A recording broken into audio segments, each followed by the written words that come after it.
En este video les contaré de forma muy sencilla cómo no perder dinero en tiempos de inflación y recesión económica. Veremos además qué es la inflación, qué es la recesión económica y si podemos aprovechar estas situaciones para ganar dinero. En los últimos meses hemos visto cómo cada vez más incrementa el miedo de la gente al ver cómo suben los precios de bienes y servicios en el país y en el mundo, y los cuales parecen no tener techo. Solamente la semana pasada vimos cómo se derrumbaban las bolsas en todo el mundo, especialmente cómo se derrumbaban todas las criptomonedas, a tal punto que varias de ellas están a punto de desaparecer. Todo esto después de que la Fed, la Reserva Federal de Estados Unidos, hablara del aumento de la tasa de interés en uno de los mayores porcentajes en toda la historia, ya que no veíamos un aumento en la tasa de interés de medio punto desde el año 2000, tiempo en el cual Google aún no cotizaba en bolsa, Twitter aún no existía y el iPhone aún no se había inventado. Pero ¿y por qué está pasando todo esto? Pues resulta que la pandemia causó un traumatismo gigantesco en toda la economía. Recordemos que las personas tuvieron que quedarse en casa por las cuarentenas, lo cual hizo que dejaran de consumir en restaurantes, en cines, en general en toda la economía. Y este traumatismo no solo se dio al interior de los países, sino también entre ellos. Recordemos que se destruyeron muchísimas cadenas de abastecimiento entre un país y otro, lo cual en un mundo globalizado pues básicamente resulta fatal para el tema económico. Y ustedes se preguntarán, ¿pero qué tiene que ver todo esto con la inflación? ¿Cómo se conecta la inflación con la pandemia? Pues resulta que algunos países, como por ejemplo Estados Unidos, decidieron dar ayudas y subsidios a sus ciudadanos mientras estaban en cuarentena. Asimismo, continuaron dando esas ayudas después de la cuarentena para estimular el crecimiento y la reactivación de la economía. Además, los países también decidieron, entre ellos Colombia, bajar las tasas de interés a puntos muy bajos con la finalidad de estimular el consumo de los ciudadanos y reactivar toda la maquinaria de la economía. Y este punto es fundamental porque al tener tasas de interés tan bajas, la gente consume muchísimo más con sus tarjetas de crédito, los créditos en los bancos son mucho más económicos y por tanto son más solicitados, se estimula también todo el tema de créditos de vivienda, en fin.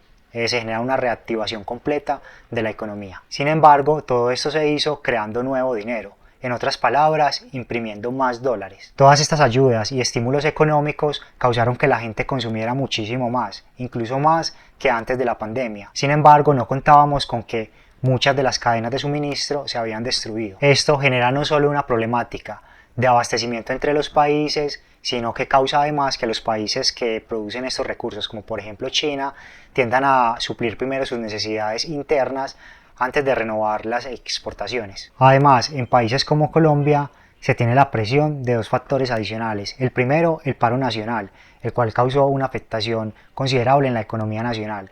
Y el segundo, el tema del dólar, el cual ha presentado una volatilidad demasiado alta debido al tema de elecciones. Todas estas presiones entonces en los precios de los productos han generado que estos estén tan altos y por tanto se genere la inflación. Inflación que se define como el aumento generalizado y sostenido de los precios de bienes y servicios en un país durante un tiempo determinado. Pero entonces, ¿qué podemos hacer para combatir la inflación? Pues resulta que la principal herramienta que tienen todos los países a través de sus bancos centrales para controlar la inflación es subir las tasas de interés, ya que al estos bancos subir la tasa de interés, lo que sucede en nuestra cotidianidad es que cuando vamos a pedir un crédito a un banco, los intereses van a ser mucho más altos.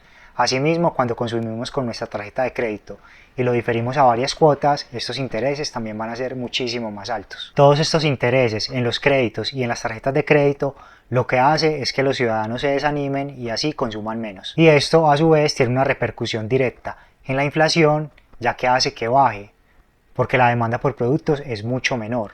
O sea, van a haber muchos menos usuarios interesados en adquirir un producto y por ende este baja de precio. Y muchos se estarán preguntando, ¿y entonces por qué ahora una recesión económica? Como recesión económica se conoce a un periodo o tiempo en el cual se disminuye la actividad económica y se aumenta el desempleo. Todo esto como consecuencia de la disminución del consumo y la inversión en un país. Como podemos verlo entonces, es inevitable una recesión económica, dado que necesitamos combatir la inflación que está disparada, desestimulando el consumo, y al desestimular el consumo vamos inevitablemente a una recesión económica. ¿Cómo cuidar entonces nuestro dinero e incluso ganar dinero en tiempos de recesión económica? Pues primero que todo quiero decirles que desde mi perspectiva considero que este es un pésimo momento para estar comprando productos y diferirlos a varias cuotas con tu tarjeta de crédito. Asimismo, no es un buen momento para estar haciendo préstamos o solicitar créditos en un banco. Incluso para el crédito de vivienda, Sé que en Colombia el gobierno nacional ha estimulado la compra de vivienda nueva a través de diversos subsidios y de muchos mecanismos para que las personas puedan adquirir este tipo de viviendas. Sin embargo, tenemos que estar muy pendientes, ser muy conscientes, analizar muy bien las tasas de interés, analizándolas incluso con tasas de interés de años pasados. Todo esto porque, a pesar de todas estas facilidades que ofrece el gobierno, si nosotros tenemos una tasa de interés demasiado alta, esos subsidios y estas ayudas se van a ver diluidas debido a tanto interés. Así que en este tipo de casos es mejor que te tomen las cosas con tranquilidad, que esperes, porque estas tasas de interés van a tender a bajar de nuevo. Esto porque una vez que entremos en recesión económica, el gobierno va a necesitar estimular de nuevo la economía después de que haya bajado evidentemente la inflación, y esto hará que las tasas de interés vuelvan a estar en un punto normal. Ahora bien, si lo que tú tienes es liquidez, si tienes dinero en efectivo, si tienes dinero en tu cuenta de ahorros, entonces una recesión económica sí es un buen momento para invertir. Esto ya que al haber una menor demanda por los productos en el mercado, estos van a tender a bajar de precio. Por ejemplo, una casa, al haber menos compradores interesados en ella, la casa evidentemente va a bajar de precio. Y es un buen momento para realizar este tipo de inversiones. Si les sirvió para algo el video, si les gustó, porfa denle like, me van a ayudar un montón y suscríbanse para más videos.